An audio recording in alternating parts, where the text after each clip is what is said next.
কার চিহ্নের ব্যবহার করে শব্দ গঠন। খেয়াল করছো আমি কি লিখছি এখানে? কার চিহ্নের ব্যবহার করে শব্দ গঠন। কার চিহ্নগুলো মনে আছে তো? আকার, রস্বইকার, দীর্ঘইকার, রস্বউকার, দীর্ঘউকার, একার, ঐকার, ওকার, ঔকার, এত কার চিহ্ন। আর এইগুলা ব্যবহার করে শব্দ গঠন। হ্যাঁ, আমি যেইভাবে বানান করব সবাই আমার সাথে এভাবে মিলাবা, বুঝতে পারছো? আমি যে সিস্টেমে বানান করি আমরা তো এর মধ্যে পড়ছি না, কয়ের সাথে আকার দিলে কি হয়? কা। কা। তাহলে আমাদের তো আর ক আকার কা এরকম করার দরকার আছে? আমরা তো এগুলো করছি আলাদা আলাদা বর্ণের সাথে কার চিহ্ন বসাইলে কি উচ্চারণ হয় এটা আমরা দেখছি না। এখন আমরা এইভাবে একটু দেখি, তাইলে আমরা খুব দ্রুত শিখতে পারবো বানান। ঠিক আছে, একটু খেয়াল করো। এটা কি? কা। আবার এটা কি? তাহলে কি হলো?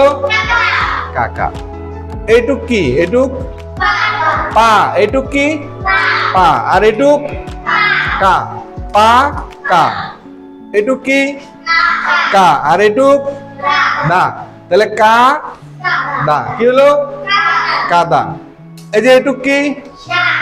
সা দা। সাদা হলো। আচ্ছা, এবার এটুক দেখো। এই যে এটুক কি? মা। আর এটুক শি। এই যে শি। তাহলে মা শি। এটুক পি। এটুক ঠা।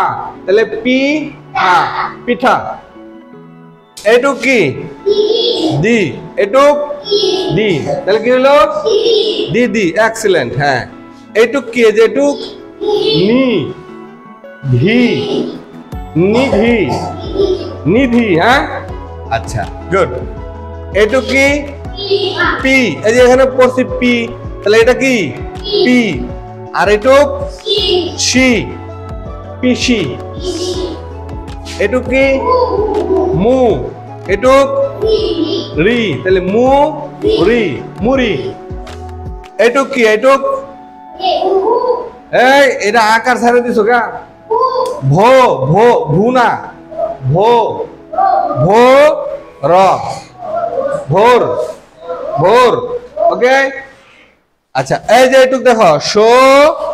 শো না লি।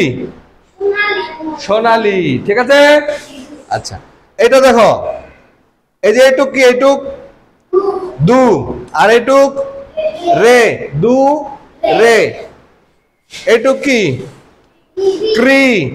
স ক। কৃষক। বই। বই সা খ। বৈশাখ। এটা কি? কো ওই কই। তাহলে এটা যদি বই হয় তাহলে এটা কি? কই। শো। শো র। কৈশোর। হ্যাঁ, আচ্ছা। আর এটা কি হইলো শেষমেশ? এটুক কি? এটুক এটা তো ঔকার। কৌ। কৌ। আর এটা টা। কৌটা। হইলো? তার মানে আমরা যদি ওই যে আগের কার চিহ্নের সাথে প্রত্যেকটা বর্ণের কার চিহ্নের সাথে কয়ের সাথে আকার হলে কা হয়, ময়ের সাথে আকার হলে মা হয়, দয়ের সাথে আকার হলে দা হয়, এইগুলা যদি আগের গুলা যদি মনে রাখতে পারি তাহলে আমাদের জন্য এই বানান করা কোনো ব্যাপারই হবে না। ঠিক আছে?